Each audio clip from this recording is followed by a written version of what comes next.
এই যে গাড়িটা চলে যাচ্ছে,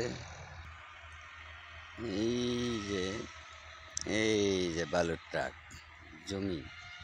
জমির থেকে বালু উঠায় নিচ্ছে।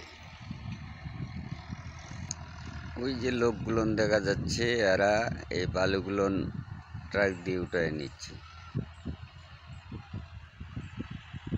ওই যে ট্রাকটা যাচ্ছে, ওই ট্রাকটার মধ্যেই বালু কেটে নিচ্ছে, বাকি জমিগুলো নষ্ট করে দেবে।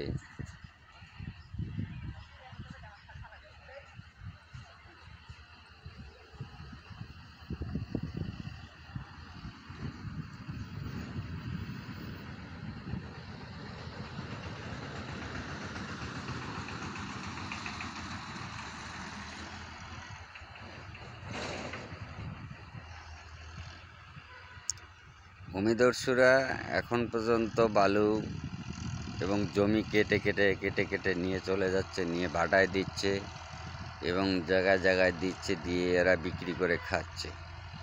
কিন্তু আবাদি ফসল নষ্ট করে ফেলবে কিছুদিনের মধ্যেই। অনেক জমি নদীতে চলে যাবে আবার কৃষকের। তাই অনুরোধ করছি, এদেরকে বন্ধ করার জন্য প্রশাসনের দৃষ্টি আকুল আবেদন করছি। ধন্যবাদ।